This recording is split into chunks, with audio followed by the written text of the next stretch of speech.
We're very pleased to have the governor, Jeff Landry, join us here for a few minutes in light of, I guess it's fair to say, a little bit of a firestorm that was created yesterday. Governor, it's a pleasure. Thank you for the time. How are you? Thank you, Matt. Sure wish I could be sitting right next to you as we do this interview, and really do appreciate you giving me some time. I've done a number of interviews today. There seems to be a lot of misinformation and disinformation out there, and so wanted an opportunity to kind of correct the record.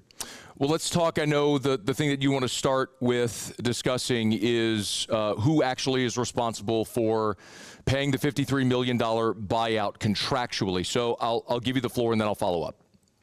Yeah, and so, and you know, let's start off with the rumor about this meeting at the governor's mansion, and that I was involved in whether somebody was being fired or not fired. There was a meeting. That meeting was simply to go over the legalese of the contract. I needed to understand who ultimately was going to pay for the $53 million, if that's what is ended up being paid. Like, who's responsible for it?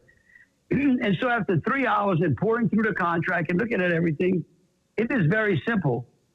Ultimately, the state of Louisiana and the Louisiana taxpayers would be ultimately responsible for paying that amount. Now, look, if somebody decided, hey, you know what, I'm going to relieve the state of Louisiana of that obligation, and they want to stroke a $53 million contract, a $53 million check, then that would take the state of Louisiana off of the hook.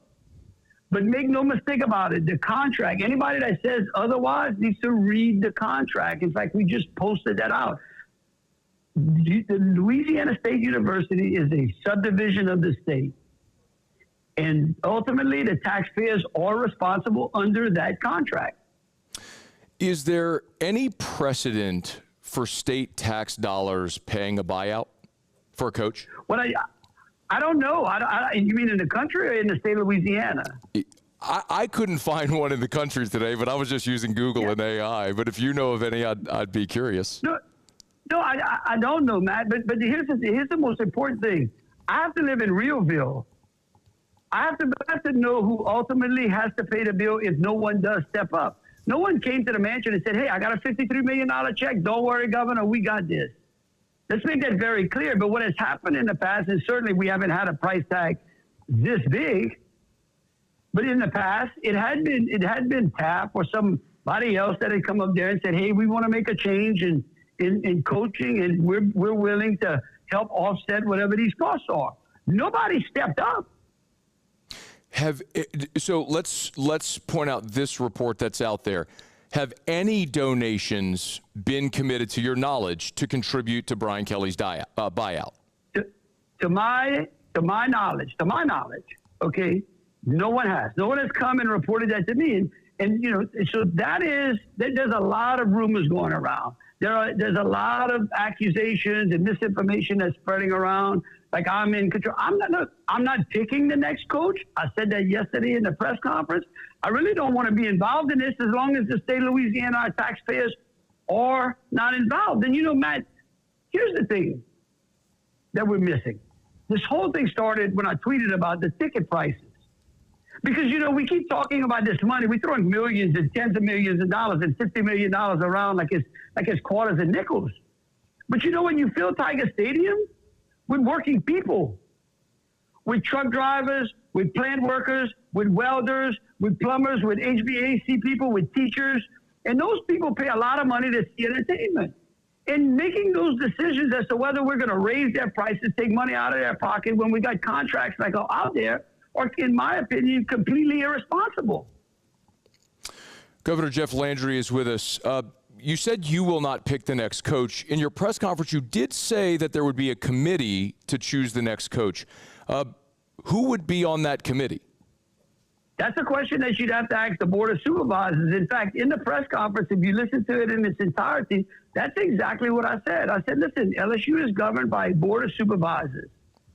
There's an athletic committee, I think, if I'm not mistaken. Like, I've got a lot of things to do. We've got a number of boards that govern universities around. I deal with all of them on a pretty regular basis, unfortunately. But I don't micromanage the thing. There's an athletic committee. They'll pick a search committee and they'll move forward. Would you serve on that committee? Absolutely not. I mean, listen, if I said I was not picking the next coach, that means I don't want to be a part of the process. Governor Jeff Landry is our guest. You said also definitively that Scott Woodward would not pick the next coach. Do you or does the governor have the governor, I guess the way to ask it, does the governor have the authority to fire the athletic director at LSU? I don't know. No, the governor does not have the authority to fire him.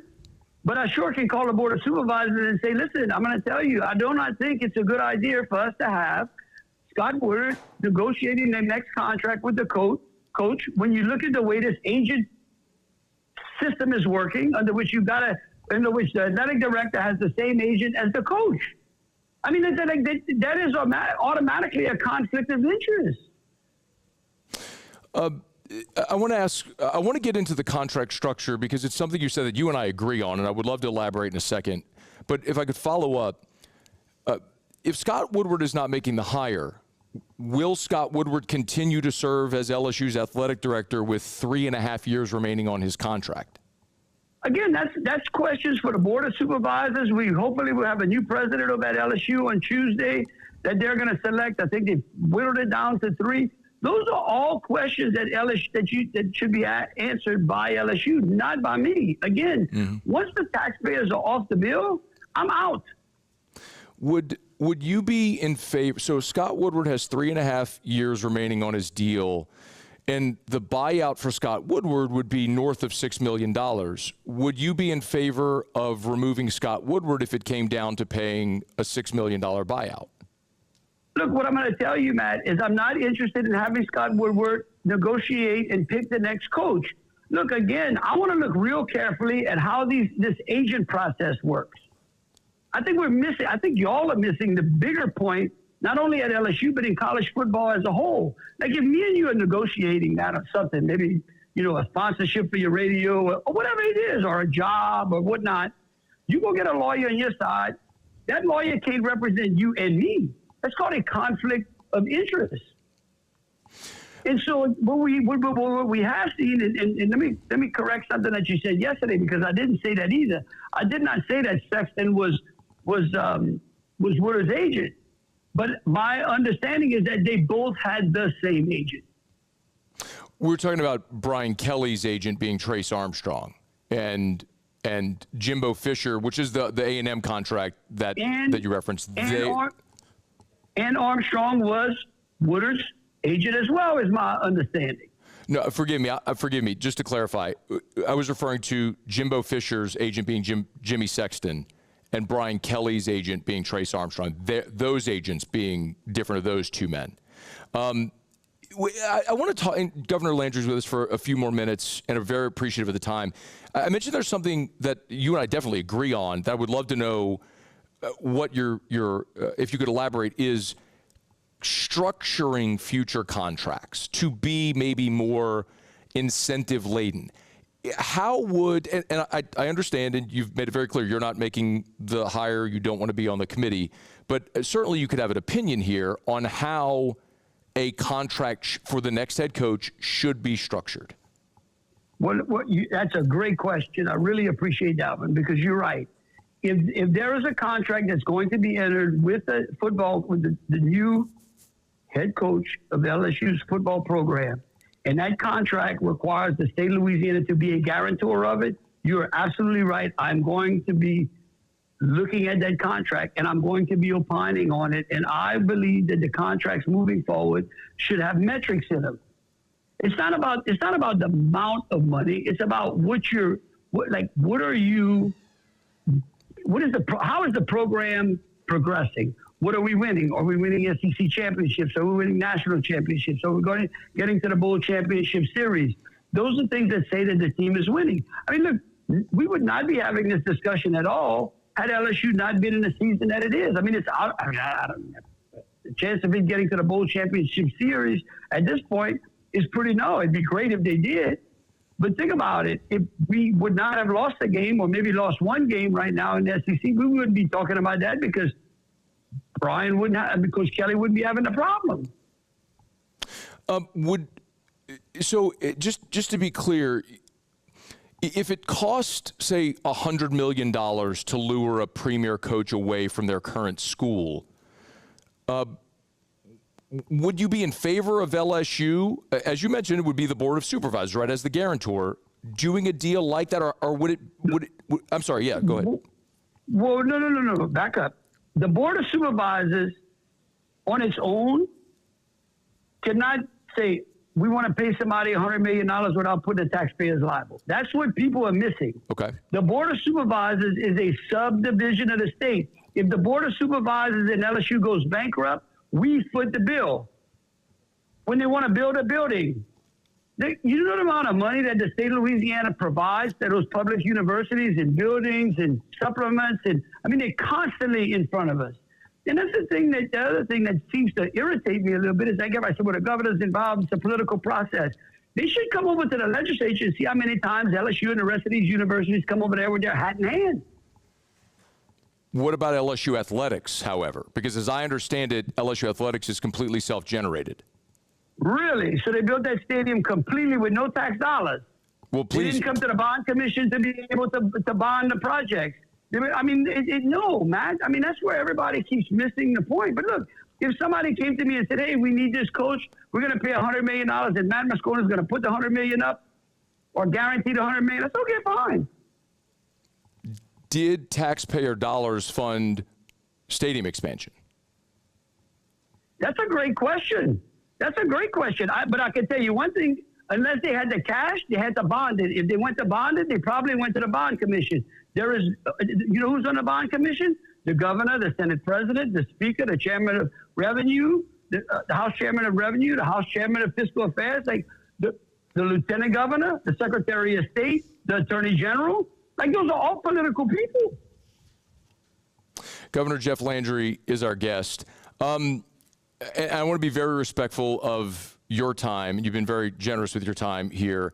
Do you worry that being vocal as you are could negatively affect LSU's ability to hire its next coach? Absolutely not. Absolutely not. In fact, I think it's more responsible. Because, again, we all have recognized, and you just discussed it, how we thought the contract that we got into was irresponsible. And the question becomes is, like, do we need $100 million to lure a coach? I don't know. They paid the guy at Vanderbilt who's whipping us $100 million? Like, I mean, there's great coaches out there. And, in fact, we're also looking at a model that I believe, this is just me as a football fan, not as the governor, has changed. We used to pay the coaches. Now we pay the coaches and the players. By the way, would you want to hire Clark Lee from Vanderbilt? He's a pretty good coach. Pretty good coach. I told you I'm not. He's a pretty good coach. Good, man. All right, man. I can throw a line in the water. Yeah, listen, I know, but here's the deal. I promised, and I said that I was not picking the next coach, but I'm just looking at sports and the collegiate portfolio that's out there. And you look at the teams that are excelling right now. You're seeing Cinderella teams. You're seeing teams that wasn't there before. A lot of that has changed because of the NIL. I think there's a lot of guardrails that the NCAA needs to put in so that we continue to enjoy college football the way we always enjoyed it. And again, my biggest concern are the fans, because those fans in there are all taxpayers. And a lot of those fans over there didn't go to LSU. They just enjoy LSU football, and I want to see a great winning team. What would you do about agents? You know, it's a great question. I just think that, well, first of all, I would cap the amount of commissions that they can make like they do at the NFL and the MLB. I mean, think about it. I've heard that some of these agents are making as high as 20%. Yes. These are on young people. I mean, it's on students. Think about that, man. You talk about the inflated price that we're paying for players right now. Well, so you pay a guy $1 million. Would you just soon add 1.2 million? I mean, they're inflating the price of what we have to pay for these players. Governor Jeff Landry is our guest. Is there anything else that we haven't discussed that we need to? I don't think so, Matt. The only thing I would ask is that if people out there, again, if anybody out there can find any facts of the things that I've said that are not true, I'm happy to look at that. But everything I've done with thorough research, and the only concern I have is to the taxpayers of the state and the fans in Tiger Stadium and the boys. And that's the other thing, too. The thing that's also been missing is there's a group of boys down there that have to put that uniform on, not next weekend, but the next, and play a very, very tough team. And I would love to see everybody rally around them. I think everybody would love to see the Tigers go win in Tuscaloosa. That would be very refreshing. I would also love to know if there is any precedent for state tax dollars paying a buyout. I'll continue to do more research on that and see what I can come up with. Yes, sir. But Matt, I think it's important. Whether that has never happened doesn't mean it can't happen. And the only way it can't happen is if the state is not the guarantor. Well, I'll be fascinated to see if a future contract structure like that can be reached. Because I don't even know that's possible if you're talking about a public university, is it? Well, you're right. And again, let's go back to the question you asked about my involvement in the contract. I'm happy. I don't have a problem with the state being a guarantor as long as it's reasonable. Because guess what? If a coach has metrics inside the contract and they have performance-based, then that means I know that the athletic director and those around can go around from those donors with the wherewithal to be able to pay the bonuses out there.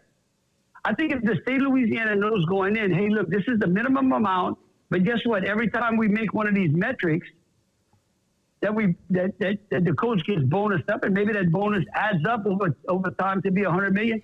That's fine, because that increases ticket sales and vendor sales. That means you bring in more tax base into Baton Rouge. Again, all of those things generate the economy. That's responsible contracting. You've been very, very generous with your time. Would love to have you back if there's ever reason to visit again. We appreciate it. Okay, thank you, Matt. Yes, sir. That is Governor Jeff Landry joining us here for a few minutes. Hey, thanks so much for watching. Please leave your comments. I love to interact. And be sure to hit the red subscribe button below.